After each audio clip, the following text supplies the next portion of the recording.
ये क्वेश्चन बड़ा ही इंटरेस्टिंग और थोड़ा इंजीनियरिंग बेस्ड क्वेश्चन है और हमारे जनरल सिलेबस से हटके है और थोड़ा सा एनालिसिस बेस्ड क्वेश्चन है कि जब हम चीज़ों को ध्यान से देखते हैं तभी हमें कुछ चीज़ें समझ आती हैं। ठीक है, और इसके अंदर एक चीज़ ऐसी सामने निकल के आएगी जो आपने स्प्रिंग्स को पढ़ते हुए शायद ना सोची हो। ठीक है, तो उसको हम इस क्वेश्चन में डिस्कस करने जा रहे हैं, तो बड़े ध्यान से इस चीज़ को देखिए। क्या कह रहा है इस क्वेश्चन में? A spring is stretched by applying a load to its free end. तो ये एक स्प्रिंग है। स्प्रिंग को मैंने स्पेशली इस तरह से बनाया है कि एक स्प्रिंग की जो वायर है ये पूरी वायर है। ठीक है, तो मैंने इसको थोड़ा थिक दिखाया है और यहां पे मैंने एक वेट हैंग कर दिया इसके फ्री एंड से। तो ये हमसे पूछ रहा है the strain produced in the spring is, इस स्प्रिंग में कैसा स्ट्रेन प्रोड्यूस होगा इसके बारे में पूछ रहा है। तो कौन कौन से स्ट्रेन गिवन है? Volumetric strain, shear strain, longitudinal strain and shear strain both and longitudinal strain। तो सबसे पहले आप देखें कि इस स्प्रिंग की कुछ नेचुरल लेंथ होगी और लोड लगने से, लोड डालने से इसकी जो लेंथ चेंज हुई, तो इसका मतलब क्या है कि लॉन्गिट्यूडनल स्ट्रेन तो इसमें है। ठीक है, वॉल्यूम की बात हम यहां पे नहीं करेंगे। ठीक, तो यहां पे हम दो चीजों पे फोकस करेंगे, लॉन्गिट्यूडनल और शेयर। तो लॉन्गिट्यूडनल तो क्लियर हो गया कि डेल्टा एल बाय एल तो हो रहा है, तो लॉन्गिट्यूडनल स्ट्रेन है। But what about the share? Shear strain यहां पे कैसे पैदा होगा उसको हमें यहां पे देखना है।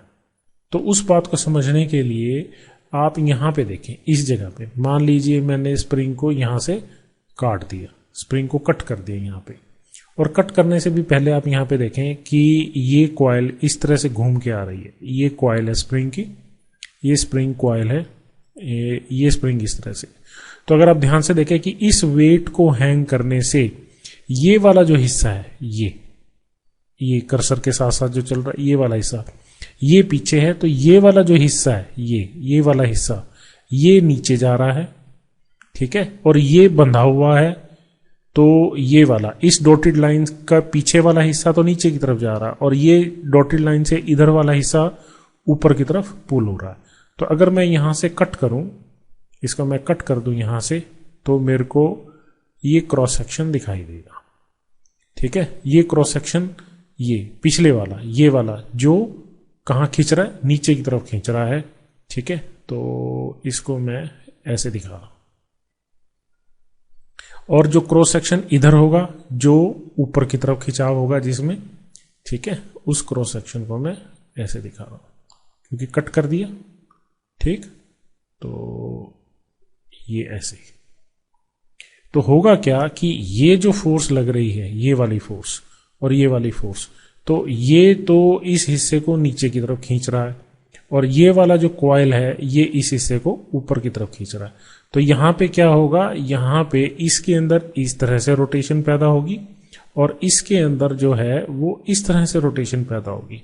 मतलब क्या कि ये दोनों प्लेन्स जो एक दूसरे को फेस कर रहे हैं आमने सामने, ये प्लेन्स, ये दोनों प्लेन्स अपोजिट डायरेक्शन के अंदर क्या करेंगे, अपोजिट डायरेक्शन के अंदर क्या करेंगे, रोटेट करेंगे। ठीक है, तो इन प्लेन्स के अंदर बेसिकली क्या होगा, टॉर्जन पैदा होगा। ठीक है, तो ये आप कह सकते हैं शीयर। तो शीयर बेसिकली एक तरह का टॉर्जन ही है। तो यहां पे जो टॉर्जन पैदा हो रहा है या शीयर स्ट्रेस पैदा होगा यहां पे, क्योंकि इस प्लेन की एक दूसरे के रिस्पेक्ट में एंगुलर डिस्प्लेसमेंट होगी। ठीक है, तो इसकी जो मैथमेटिकल डेरिवेशन है या और फिजिक्स है वो तो इंजीनियरिंग का हिस्सा हो जाएगी, हमारे जनरल सिलेबस में नहीं है। बट यहां पे जो मैं आपको बता रहा हूं कि जब आप यहां पे इस डॉटेड लाइन के परली तरफ वाला हिस्सा और इस डॉटेड लाइन के इस तरफ आपकी तरफ वाला जो हिस्सा है, इन दोनों के बीच में शीयर भी पैदा होगा क्योंकि यहां पे रोटेशन पैदा होगी इस प्लेन के ऊपर। इसी तरह बाकी जगह पे भी हो रही होगी। यहां पे तो मैंने एक एग्जांपल लिया है। तो यहां पे आप देख सकते हैं कि जब आप स्प्रिंग को स्ट्रेच करते हैं तो उसमें लॉन्गिट्यूडनल स्ट्रेस और शीयर स्ट्रेस दोनों ही प्रोड्यूस होंगे। So the option C is the correct option.